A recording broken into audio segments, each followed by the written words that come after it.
கார்பனுக்கும் ஒட்சனுக்கும் இடையிலான ஒற்றை பிணைப்பின் பிணைப்பு சக்தி 358.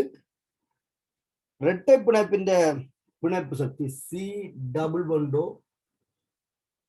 799 kilo joule mole minus 1. C triple fund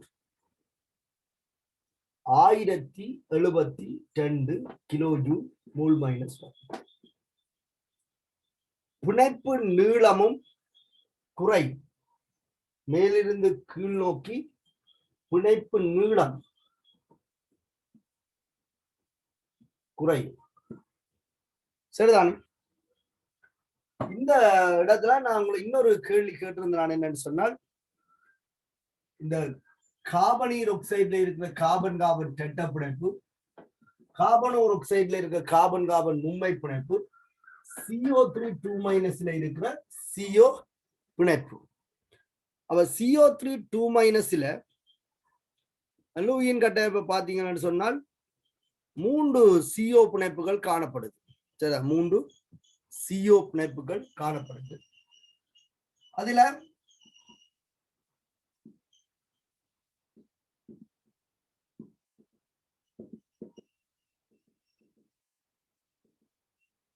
சர்வ சமனான 3 பதிவு கட்டமைப்புகள் கீறலாம்.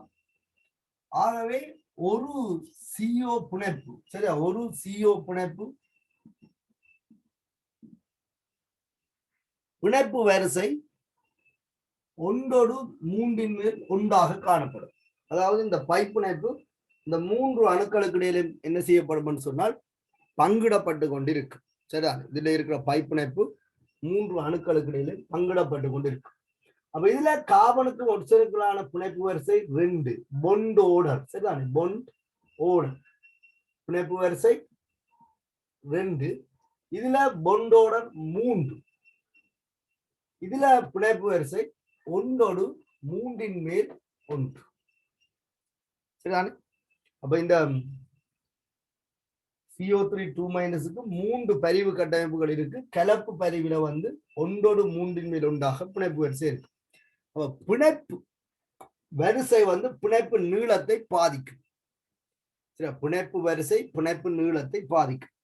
அநேகமாக ஸ்ட்ரக்சர் கேள்விகள்ல இப்படி குறிப்பிட்ட சில சேர்வைகளை தந்துட்டு அதுண்ட பிணைப்பு நீளங்களை ஏறு வரிசைப்படுத்த சொல்லி கேட்கிறவங்க இந்த இடத்துல நான் இதை ஞாபகம் வந்தாலும் உங்கள்கிட்ட கேட்டுனான். உங்களுக்கு பிணைப்பு சக்தி கார்பன் ஒட்சிஜன் ஒற்றை பிணைப்பை விட கார்பன் ஒட்சிஜன் இரட்டை பிணைப்புக்கு கூட, கார்பன் ஒட்சிஜன் மும்மை பிணைப்புக்கு கூட 1072. இப்ப பிணைப்பு நீளம் இந்த பொண்ட் ஓர்டரோட தொடர்பட்டு இருக்கு. சரியா, பிணைப்பு நீளம் பொண்ட் ஓர்டரோட தொடர்பட்டு இருக்கு. கவனிங்க, இதுல ஒரு நான் கிராஃப் கீறேன்.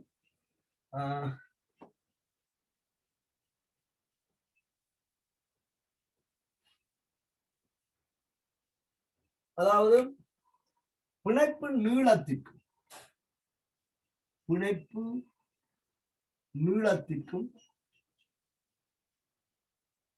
பிணைப்பு வரிசைக்கும் வரைவு வரைஞ்சா இது பிணைப்பு நீளம்,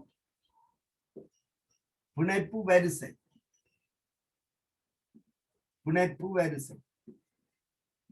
பிணைப்பு வரிசை என்பது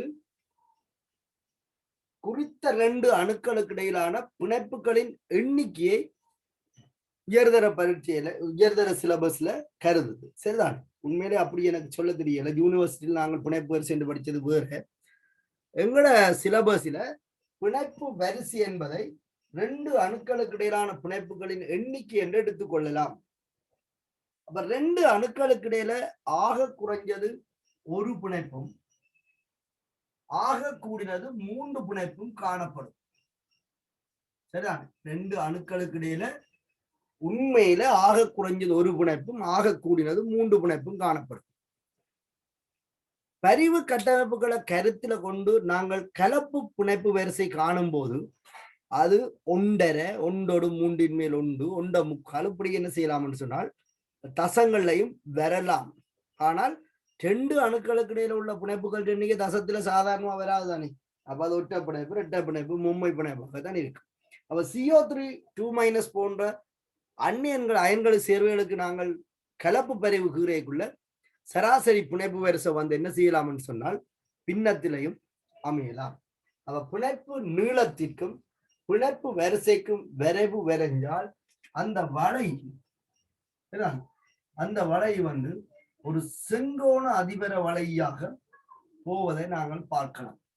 சரியான மாகத்தான் இருக்கும். பிணைப்பு நீளத்திற்கும் பிணைப்பு வரிசைக்குமான வளை ஒரு செங்கோண வளையாக இருக்கும். சரியா? பிணைப்பு நீளத்திற்கும் பிணைப்பு வரிசைக்குமான வளை இப்படி செங்கோண அதிபர வளையாக இருக்கும். அப்ப இதுல ஒற்ற பிணைப்பு கார்பனுக்கும் ஒட்சனுக்கும் இடையில ஒற்ற பிணைப்பு வந்தால் அதனுடைய பிணைப்பு நீளம் இந்த இடத்துல இருக்கு. இது இரட்டை பிணைப்பு. அப்ப கார்பனுக்கும் ஒட்சனுக்கும் இடையில இரட்டை பிணைப்பு வந்தால் அதனுடைய பிணைப்பு நீளம் குறையும். இதுல மும்மை சி ரிபிள் பண்றோம். இப்ப நீங்கள் CO3 2- ஒன்றோடு மூன்றின் மேல் ஒன்று. அப்ப இது ஒன்று இது ரெண்டு இதை மூன்றாக பிரிச்சால் ஒன்றோடு மூன்றின் மேல் ஒன்று. இதுல வந்து CO3 2- பிணைப்பு வரிசை இருக்கு. அப்ப பிணைப்பு நீளத்தை ஏறு வரிசைப்படுத்த சொல்லி கேட்டால் இது மும்மை பிணைப்பு. அப்ப CO-வினுடைய பிணைப்பு நீளம் மிக குறைவு. அதை விட CO2-வினுடைய பிணைப்பு நீளம் கூட. அதை விட CO3 2- பிணைப்பு நீளம் இன்னும் கூடவாக இருக்கும். அப்ப இவருடைய பிணைப்பு வரிசை 3, இவருடைய பிணைப்பு வரிசை 2, இவருடைய பிணைப்பு வரிசை ஒன்றோடு மூன்றின் மேல் ஒன்று. அதான் நாங்கள் சொல்லிக் கொள்வோம் பிணைப்பு வரிசை அதிகரிக்கும் போது பிணைப்பு நீளம் குறையும் என்று சொல்லியிருக்கோம். அப்ப எந்த ஒரு சந்தர்ப்பத்திலையும் எந்த சேர்வைக்கும் நீங்கள் இந்த வரைவை அடிப்படையாக கொண்டு இந்த பிணைப்பு நீளத்தை ஏறு வரிசைப்படுத்தலாம். சரிதானே? NO2 NO3- NO2+ இந்த மாதிரியான சேர்வைகள்ல கூட NO பிணைப்பு நீளத்தை ஏறு வரிசைப்படுத்த சொல்லி ஸ்ட்ரக்சர்ல நிறைய கேள்வி இருக்கு. சரி, அப்ப நீங்கள் ஒவ்வொரு அணுவில மூலக்கூறுலையும் இருக்கிற பிணைப்பு வரிசைக்கும் பிணைப்பு நீளத்துக்கும் வரைவு இருந்தீங்கன்னா இந்த வரைவு இந்த மாதிரி தான் இருக்கும். அவர் அந்தந்த இடத்துல போட்டுட்டு அப்படி எழுதி விட்டீங்கன்னு சொன்னா சரி. சரியா? அவங்களுக்கு 2 விஷயம் நான் சொன்னேன் பார்க்க சொல்லி. ஒன்று பிணைப்பு சக்தி, இன்னொன்று பிணைப்பு நீளம். பிணைப்பு சக்தி இப்படித்தான், பிணைப்புகள் எண்ணிக்கை அதிகரிக்கும் போது பிணைப்பு சக்தி அதிகரிக்கும். வேல்யூவோட தந்திருக்கேன். வேல்யூ பாடமாக்கணும் என்ற அவசியம் இல்லை. இந்த வேல்யூவை வச்சுக்கொண்டு நீங்கள் தெளிவுபட்டால் சரி. பிணைப்பு நீளம் இந்த மாதிரி இருக்கு. சரியானே? நோட் பண்ணி கொடுங்க.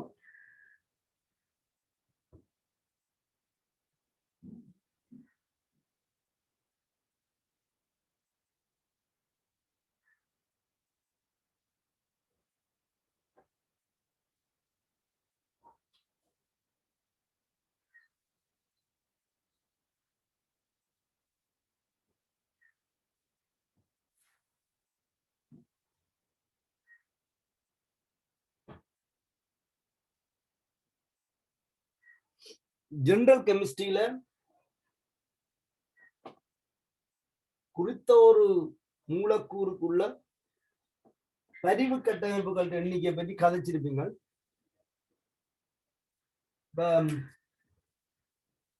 இந்த ஒன்றோடு மூன்றில் ஒன்று அப்படி வந்ததுன்னு கேட்டிருக்கணும்.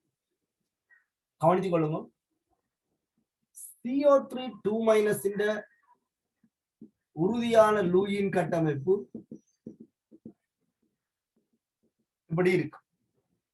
சரி, CO3 2- உறுதியான லூயின் கட்டமைப்பு இந்த மாதிரி இருக்கு. இதுக்கு இந்த மாதிரி கீறுகின்ற ஒரு கட்டமைப்பை பரிவு கட்டமைப்பாக அடையாளப்படுத்திக் கொள்ளலாம். இதுவும் பரிவு கட்டமைப்பு, பரிவு குறியீடு இப்படி போட்டுக்கொள்ளலாம். இதுவும் ஒன்றுக்கொன்று பரிவு கட்டமைப்பு. அதே போல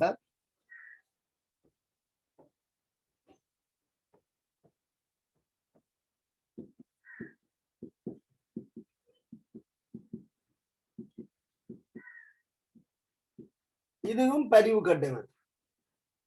அப்ப இந்த மூன்றும் ஒன்றுக்கொண்டு பரிவு கட்டமைப்பு. சரிதான்? CO3 2- 3 பரிவு கட்டமைப்புகள் உண்டு. அப்ப கவனிச்சு கொள்ளுங்க. இதுல இந்த கார்பனுக்கும் இந்த ஒட்சனுக்கும் இடையில இரட்டை பிணைப்பு இருக்குதுன்றோ, இந்த கார்பனுக்கும் இந்த ஒட்சனுக்கும் இடையில ஒற்றை பிணைப்பு இருக்குதுன்றோ எங்களால திட்டமாக குறிப்பிட முடியாது. பாருங்க, இந்த சந்தர்ப்பத்துல இதுக்கும் இடையில இரட்டை பிணைப்பு இருக்கு. ஆனா அடுத்த கணத்திலேயே இதுக்கும் இடையில ஒற்றை பிணைப்பு இருக்கு, இதுக்கும் இடையில இரட்டை பிணைப்பு இருக்கு. இதுல இதுக்கும் இடையில இரட்டை பிணைப்பு இருக்கு, இதுக்கும் இடையில ஒற்றை பிணைப்பு இருக்கு. அப்ப எந்த ஒரு கார்பனுக்கும் ஒட்சனுக்கும் இடையில இரட்டை பிணைப்பண்ட தன்மையோ ஒற்றை பிணைப்பண்ட தன்மையோ நிரந்தரமாக இல்லை. சரிதான், நிரந்தரமாக இல்லை. இப்ப எத்தனை பிணைப்பு மொத்தமா இருக்கு? 1 2 3 ஒரு பைப் பிணைப்பு. இந்த பைப் பிணைப்பு என்ன செய்யப்படுது? 3 பேருக்கிட பங்கிடப்படுது. அப்ப ஒரு கார்பனுக்கும் ஒரு ஒட்சனுக்கும் இடையில ஒரு சிக்மா பிணைப்பு நிரந்தரமாக இருக்க, சரிதான், ஒரு கார்பனுக்கும்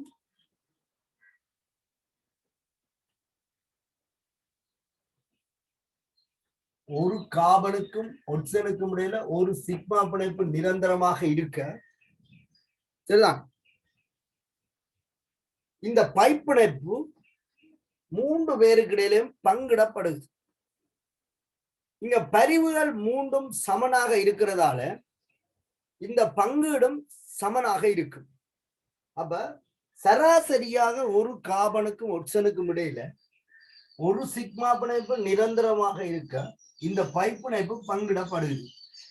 ஒரு பைப் பிணைப்பு 3 பேருக்கு இடையில பங்கிடப்படுறதால இதுல இருந்து 1/3 மேல் ஒரு பிணைப்பு உங்களுக்கு கிடைக்கும்.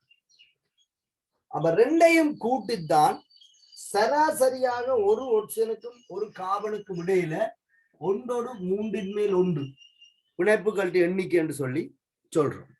சரிதான், 1/3 மேல் 1 பிணைப்புகள் எண்ணிக்கை என்று சொல்றது இந்த மாதிரி சராசரி பிணைப்பு தான்.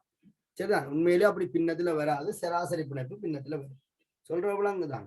ஓகே, அப்ப சில நேரத்துல இப்படி இருக்கும். இங்க பாருங்க, NO2, இது NO2. இந்த NO2க்கு 2 பரிவு கட்டமைப்பு இருக்கு. சரிதான், NO2க்கு 2 பரிவு கட்டமைப்பு இருக்கு. இப்படி இந்த மாதிரி. அப்ப இந்த நைதரசனுக்கும் இந்த ஒட்சனுக்கும் இடையில ஒற்றை பிணைப்போ, இந்த நைதரசனுக்கு இந்த இரட்டை பிணைப்பு, இந்த நைதரசனுக்கு இந்த ஒட்சனுக்கு இரட்டை பிணைப்போ, இந்த நைதரசனுக்கு இந்த ஒட்சனுக்கு கூட ஒற்றை பிணைப்போ நிரந்தரமாக இல்லை. அடுத்த காலத்துல இங்க இரட்டை பிணைப்பு, இங்க ஒற்றை பிணைப்பு வருது. அப்ப சராசரியாக இந்த நைதரசனுக்கும் இந்த ஒட்சனுக்கும் இடையில எத்தனை பிணைப்பு இருக்குதுன்னு கேட்டால், இந்த நைதரசனுக்கும் ஒட்சனுக்கும் இடையில எத்தனை பிணைப்பு இருக்குன்னு கேட்டால், இந்த நைதரசனுக்கும் இந்த ஒட்சனுக்கும் இடையில ஒரு சிக்மா பிணைப்பு நிரந்தரமாக இருக்கு. அதோட ஒரு பைப் பிணைப்பு இந்த 2 பேருக்கு இடையிலும் பங்கிடப்படுது. பங்குறதால அரப்பிணைப்பு வரும். ஆகவே சராசரியாக நைதரசனுக்கு ஒட்சனுக்கும் இடையில உள்ள பிணைப்பு எவ்வளவு என்றால் 1/1 மேல் 2 மேல் 1 1/2 என்று சொல்லிக் கொள்ளும். இப்படிதான் இந்த கலப்பு பரிவு பார்க்கிறது, கலப்பு பிணைப்பு பரிவு பார்க்கிறது. சரிதானே? ஓகே, அப்ப அடுத்து நாங்கள் படிப்பிக்க வலிக்கிறதையே பார்த்துக் கொள்வோம். நான் சும்மா ஞாபகம் வந்தாலும் இந்த கேள்வியை தந்துனா பிணைப்பு சக்தியும் பிணைப்பு நீளமும் அடிக்கடி ஏறுவரிசைப்படுத்த சொல்லி பார்த்து அவ நீங்கள் பொண்டோட வச்சுக்கொண்டு ஏறுவரிசைப்படுத்திக் கொள்வோம். அழிக்கிறேன்.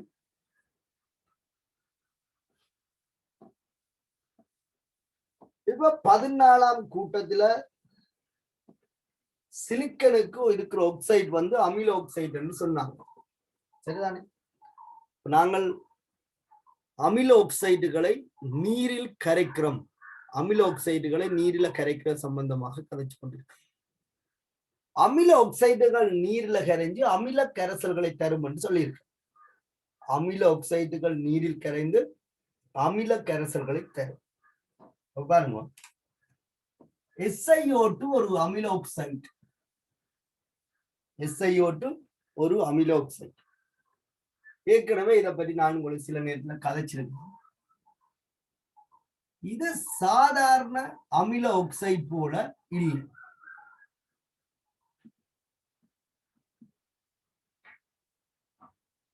CO2, SO2, B2O3, NO2 போன்ற ஒரு எளிய ஆக்சைடா இது இல்லை. இது சிலிக்கனும் ஆக்சிஜனும் சேர்ந்து பல்லின அணுச்சாலகமாக காணப்படும்.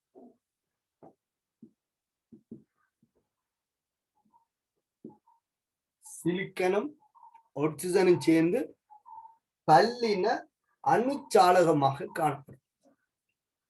ஒவ்வொரு சிலிக்கன் அணுவையும் சுற்றி 4 ஆக்சிஜன் அணுக்கள் காணப்படும். இவ்வாறு சாலக அமைப்பில்தான் SiO2 காணப்படும். CO2 போல SO2 நேர்கோட்டு மூலக்கூறு இல்லை. சரியா? CO2 போல SO2 நேர்கோட்டு மூலக்கூறு இல்லை. இதுல கார்பன் கலப்பாக்கம் sp, இதுல சிலிக்கன் கலப்பாக்கம் sp இல்லை. சரியா? கார்பன் கலப்பாக்கம் sp, அதுல சிலிக்கன் கலப்பாக்கம் sp இல்லை. இங்க சிலிக்கன் வந்து ஒவ்வொரு சிலிக்கனும் 4 ஒழுங்கமைப்பில 4 சிக்மா பிணைப்புகளை கொண்டிருக்கும். ஆகவே சிலிக்கன் கலப்பாக்கம் sp3 ஆக இருக்கும். SiO2ல சிலிக்கன் சார்பான வடிவம் நேர்கோடு இல்லை, அது 4. SiO2 ஒரு பல்லின அணுச்சாலகங்கள். அப்ப இந்த அணுச்சாலகம் மிக உயர்வான பிணைப்பை கொண்டிருக்கிறதால, வலிமையான பிணைப்பை கொண்டிருக்கிறதால இது சாதாரணமாக நீரில் கரைக்கப்படும் போது இந்த பிணைப்புகள் உடைஞ்சு அமிலங்கள் தோன்றாது. ஆனாலும் SiO2 அமில ஆக்சைடு தான்.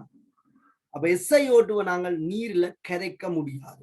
காரணம், அது வந்து ஒரு பல்லின அணுச்சாலகத்தில மிக உறுதியாக காணப்படும். அப்ப SiO2 நீங்கள் நீரில கரைப்பதன் மூலம் H2SiO3 என்று எழுதுவது அவ்வளவு பொருத்தப்பாடானது இல்லை. சரிதான்? இந்த மாதிரி எழுதுறது பொருத்தப்பாடு இல்லை. காரணம், SiO2 வந்து நீர்ல கரையாது. அது நீர்ல மட்டும் இல்ல, அமிலங்களையும் கரையாது. சரி, SiO2 நீர்லையும் கரையாது, அமிலங்களையும் கரையாது. ஆனால் SiO2 அமில ஆக்சைடு என்று சொன்னான். SiO2 அமில ஆக்சைடு. இந்த SiO2 வந்து வெண்காரங்கள்ல சிறிதளவு தாக்கத்திற்கு உட்படக்கூடியது. சரி, SiO2 வெண்காரங்கள்ல சிறிதளவு தாக்கும். அப்ப SiO2க்கு NaOH சேர்த்தால், SiO2க்கு NaOH சேர்த்தால் எங்களுக்கு Na2SiO3 விளைவாகும். Na2SiO3 விளைவாகும். சரிதானே? அப்ப இதுல இருந்து நாங்கள் SiO2 ஒரு அமில ஆக்சைடு என்று சொல்லலாமே. NaOH SiO2 வந்து தாக்குது. Na2SiO3 விளைவாகும். சொல்ற விளங்கு தானே? அப்ப உங்களுக்கு அங்கால 2 NaOH வரும், ஒரு நீர் வரும். சரியா? இப்ப கவனிங்க, ஸ்கூல்ல NaOH வந்து கிளாஸ் போத்தல்கள்ல காணப்பட்டாலும் அதனுடைய மூடி வந்து கிளாஸ் ஆக இருக்கிறீங்க. சரிதா? அநேகமாக NaOH வெண்காரங்களை கொண்ட போத்தல்கள் தக்கை மூடியால மூடி வைக்கப்பட்டிருக்கும். அதுக்கான காரணம் இதுதான். கண்ணாடிகள் SiO2வை ஒரு கூறாக கொண்டிருக்கும். கண்ணாடிகள் வந்து SiO2வை ஒரு கூறாக கொண்டிருக்கும். அந்த SiO2 NaOH தாக்கம் அடையக்கூடியது. அப்படி தாக்கி Na2SiO3 உருவாகும். அந்த Na2SiO3 வந்து ஒரு பசை மாதிரி உருவாக்கப்பட்டு, இப்ப இந்த கண்ணாடியை நாங்கள் இன்னொரு கண்ணாடியால மூடினமாக இருந்தால், கண்ணாடி மூடினமாக இருந்தால், இந்த ரெண்டும் தொடுகிற இடத்துல வந்து இந்த தாக்கம் வந்து மிக விரைவாக நடக்கக்கூடியது. மற்ற இடங்கள்ல NaOH நடக்கிற தாக்கத்தோட ஒப்படைக்க, இப்ப சாதாரணமாக கண்ணாடி போத்தலுக்கோட NaOH தாக்காது. இப்படி அடைச்சு தகைப்பு ஏற்படுற இடத்துல மிக சொற்ப அளவு இந்த தாக்கம் நடக்கலாம். அப்ப நடந்து இந்த விளிம்புகள் ரெண்டும் என்ன செய்யும்னா ஒட்டி கொள்ளும். அதை தவிர்த்து கொள்வதற்காக நாங்கள் தக்கை மூடி மரத்தக்கையாலே அல்லது பிளாஸ்டிக் தக்கையாலே ஆக்கப்பட்ட தக்கை மூடி தான் NaOH கொண்ட போத்தல்களுக்கு ஆய்வுக்கூடத்துல போட்டு வைப்போம். சரிதானே? அப்ப இந்த விஷயத்தை நீங்கள் நோட்ல ஒருக்கா போட்டுக்கொள்ளுங்க. SiO2 சரியா நோட் போடுங்க. நோட்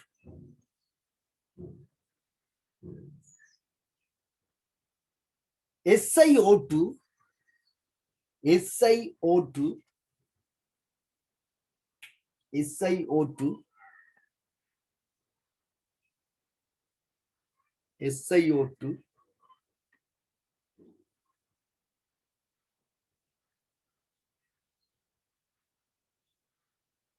மென்னமில ஆக்சைடு ஆகும். SiO2 மென்னமில ஆக்சைடு ஆகும்.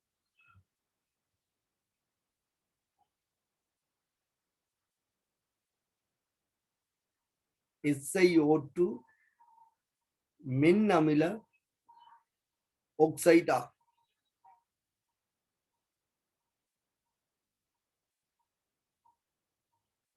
இது பல்லின அணுச்சாலகமாக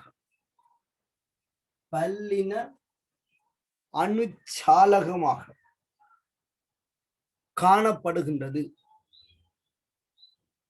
பல்லின அணுச்சாலகமாக காணப்படுகின்றது.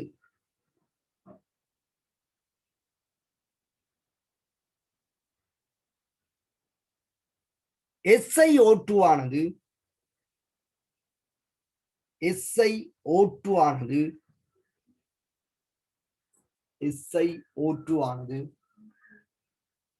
நீர்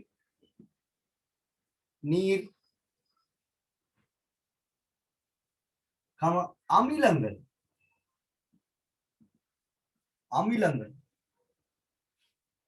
நீர் அமிலங்கள் என்பவற்றில் கரைவதில்லை. நீர் அமிலங்கள் என்பவற்றில் கரைவதில்லை. அதுக்கு காரணம் இவருடைய சாளக பிணைப்பு மிகவும் வலிமையானது. இந்த பிணைப்பை சாதாரணமாக உடைக்க முடியாது. சரிதான்? அப்ப நீரால கொடுக்கப்படுற சக்தியால இந்த பிணைப்புகள் உடையாது. அதனால இது கரைகிறது. நீர் அமிலங்கள் என்பவற்றில் கரைவதில்லை. எனினும் வன்காரங்களில்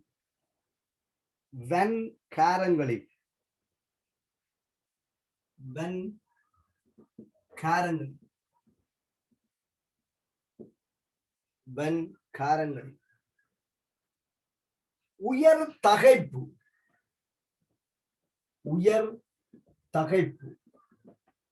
வந்து இங்க கொடுக்கப்படுற நெருக்கத்தை குறிக்குது. உயர் தகைப்பு வன்காரங்களில் உயர் தகைப்பு காணப்படும் போது வன்காரங்களில் உயர் தகைப்பு காணப்படும் போது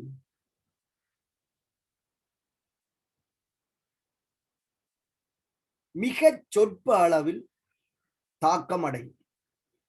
மிக சொற்ப அளவில்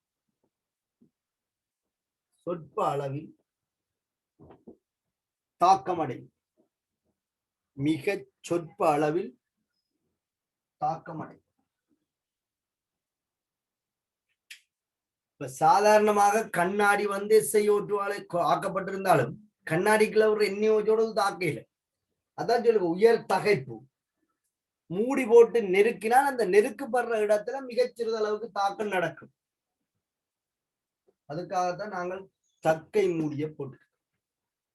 எந்த ஒரு காரமும் வந்து கண்ணாடி போத்தலுக்கு கண்ணாடி மூடி போடுவதில் அமிலங்களுக்கு போடப்பட்டிருக்கு. சரியா? இந்த தாக்கத்தை எழுதி கொள்ளுங்க.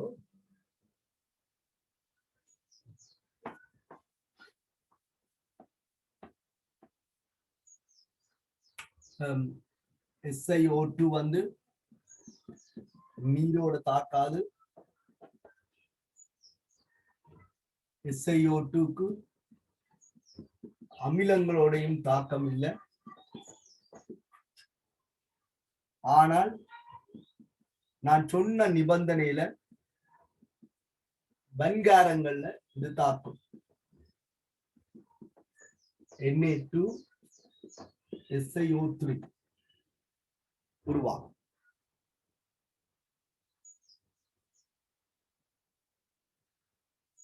Na2 SiO3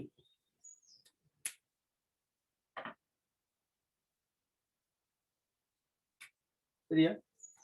இந்த தாக்கத்தை எழுதிக்கணும். இதால நீர்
சரியா?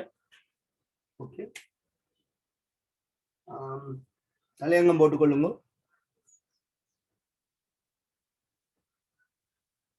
15ஆம் கூட்ட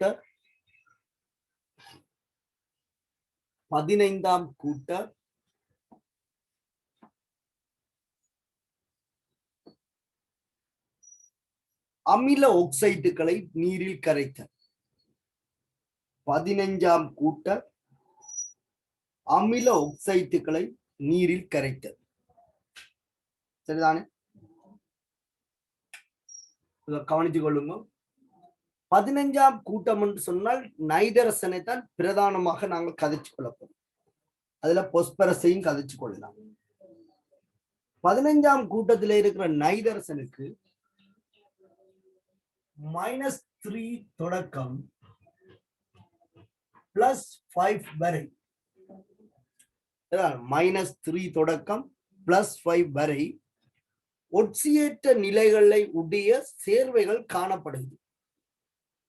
நைதரசனுக்கு -3 தொடக்கம் +5 வரை ஒட்சியேற்ற நிலைகளுடைய சேர்வைகள் காணப்படுது. இப்ப முதல்ல எங்களுக்கு அதுகள் தெரிஞ்சிருக்க போது இதுல வார அமில ஆக்சைடுகளை நாங்கள் நீர்ல கரைச்சு கொள்ளுவோம். அதிண்ட விளைவுகள் ஏற்கனவே சொன்னது போல அமிலங்களை தரும் என்றால் ஒன்று HNO2 தரும், இல்ல HNO3 தரும், அல்லது HNO2 HNO3 கலவையை தரும். சரியா? அட்டவணை ஒருக்கா போட்டுக்கொள்ளுங்க. நைதரசன் எடுக்கக்கூடிய ஒட்சியேற்ற எண்களும் அதற்கு பொருத்தமான சேர்வைகளும். சரியா? இந்த அட்டவணையை பார்த்து போட்டு நீங்களுக்கு முதலாவது கொலம் வந்து ஒட்சியேற்ற நிலை. ஒட்சியேற்ற நிலை. சரி, முதலாவது கொலம் ஒட்சியேற்ற நிலை. இரண்டாவது அந்த ஒட்சியேற்ற நிலைக்கு பொருத்தமான சேர்வை சூத்திரம். குறித்த ஒட்சியேற்ற எண்ணுக்கு பொருத்தமான சேர்வை அல்லது சூத்திரம். மூன்றாவது அந்த சூத்திரத்துக்கு பெயர். நாலாவது லூயியின் கட்டமைப்பு. லூயியின் கட்டமைப்பு. சரியா? லூயியின் கட்டமைப்பு. இவ்வளவு போட்டுக்கொள்ளுங்கள். ஒட்சியேற்ற நிலை, இரண்டாவது சூத்திரம், பெயர், லூயின் கட்டமைப்பு. நைதரசன் மறை ஒட்சியேற்ற நிலை ஆக்சைடுகளை தர சொல்லி கேட்டால் நைதரசன் தன்னிலும் மின்னெதிர்த்தன்மை குறைஞ்ச மூலகங்களோட சேர்ற சந்தர்ப்பங்களை கருத வேண்டி வரும்.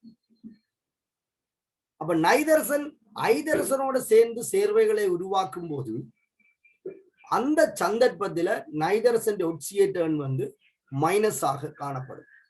சரிதான். நைதரசன் -3 தொடக்கம் +5 வரைக்கும் ஒட்சியேற்ற நிலையை வெளிக்காட்டும். இப்போ -3ல வெளிக்காட்டுற சேர்வை, -3ல வெளிக்காட்டுற சேர்வை உடனடியாக நாங்கள் எழுதலாம் NH3 என்று சொல்லி. அமோனியா வாயு இருக்கு. அமோனியாவில நைதரசன் ஒட்சியேட்டர் -3.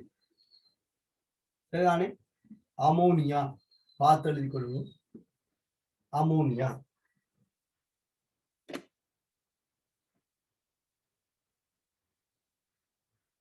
இதனுடைய லூயின் கட்டமைப்பு எங்களுக்கு பரிச்சயமானதான்.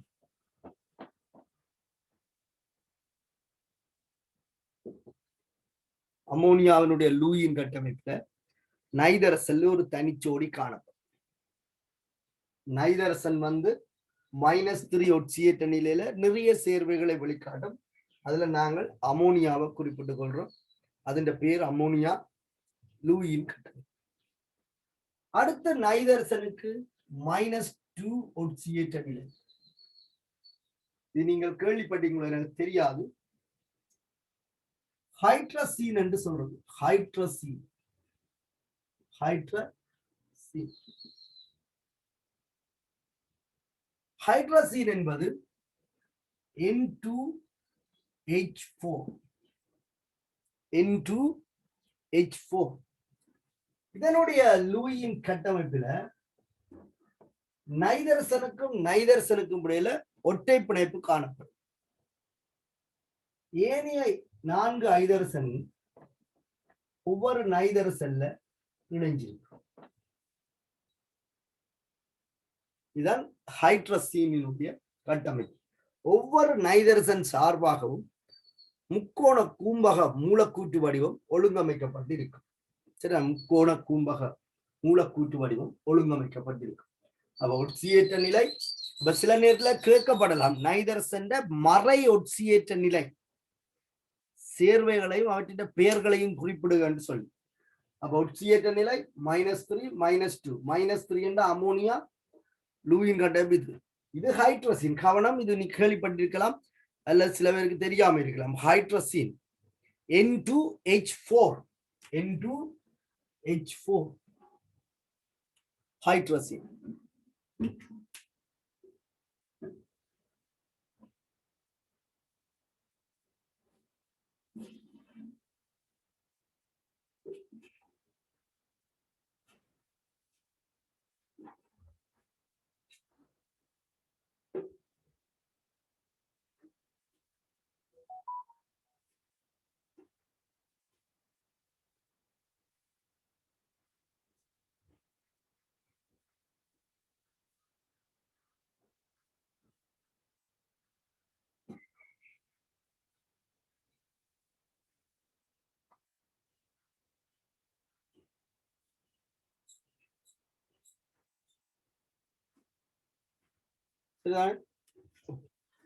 அடுத்தது -1 நைதரசன் தோற்றுவிக்கிற ஒட்சியேட்டர் -1.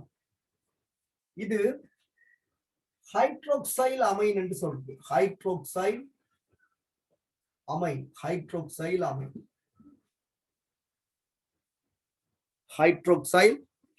அமைன் அதாவது NH2OH ஹைட்ரோக்சைல் அமைன். இதனுடைய லூயின் கட்டமைப்புல ஒரு நைதரசன்ல NOH பிணைப்பு காணப்படும்.